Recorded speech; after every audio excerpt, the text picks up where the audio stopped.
Assalamualaikum warahmatullahi wabarakatuh. Perkenalkan, saya Cintawati dengan NPM 2050676. Di sini, saya akan memaparkan tentang bahaya narkoba. Berbicara tentang narkoba, rasanya bukan hal yang asing lagi, karena begitu banyak pemberitaan tentang narkoba yang tersebar di televisi ataupun media sosial. Narkoba adalah zat adiktif yang sangat berbahaya. Berbahaya bukan hanya kepada mereka yang mencobanya, tetapi berbahaya juga bagi siapa saja yang dekat-dekat dan berurusan dengan narkoba. Hal ini bukan tanpa alasan. Sesuai dengan Undang-Undang Narkotika, Pasal 127 Ayat 1 yang berbunyi, setiap penyalahguna, poin pertama, narkotika golongan 1 bagi diri sendiri dipidana dengan pidana penjara paling lama 4 tahun. Poin B, narkotika golongan 2 bagi diri sendiri dipidana dengan pidana penjara paling lama 2 tahun. Dan poin C, narkotika golongan 3 bagi diri sendiri dipidana dengan pidana penjara paling lama 1 tahun. Dengan demikian, para pengguna narkoba alias narkotika, psikotropika, dan obat terlarang akan diancam dengan pidana penjara dan dendaan.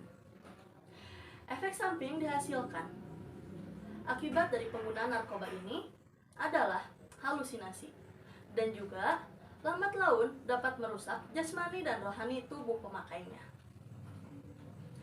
Generasi muda dan narkoba adalah dua hal yang saling keterkaitan.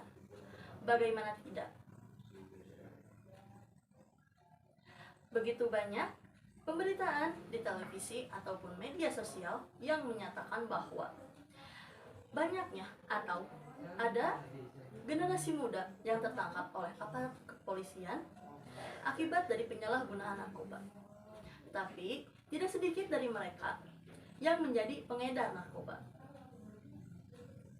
Maka, untuk meminimalisirkan kejadian tersebut agar tidak terulang lagi, perlu adanya kerjasama, baik itu di lingkungan rumah, lingkungan masyarakat, dan juga aparat hukum, agar kejadian ini tidak terulang lagi pada generasi muda lainnya, dan juga pada generasi-generasi selanjutnya. Kita tidak boleh semena-mena menghukum para pengguna narkoba begitu saja. Tetapi kita perlu mengetahui akar pokok permasalahannya itu apa.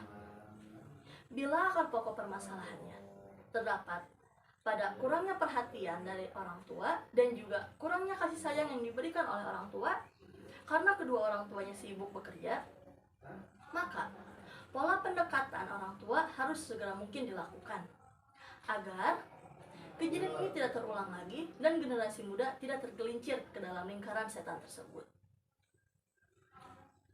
Selain itu, langkah yang baik yang dapat dilakukan yaitu tempatkan mereka di tempat rehabilitasi yang dimana ketika di sana mereka tidak akan merasakan yang namanya dikucilkan, dijauhi, dan juga mereka tidak akan merasakan rasa bersalah yang berkepanjangan akibat dari kasus yang menimpa mereka.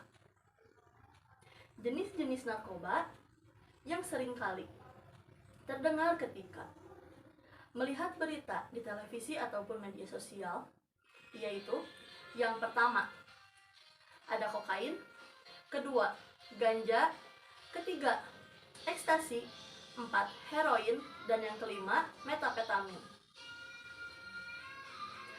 Seberapa berat masalah yang kita hadapi saat ini ataupun di masa yang akan datang, jangan pernah menganggap bahwa narkoba adalah jalan keluar yang tepat.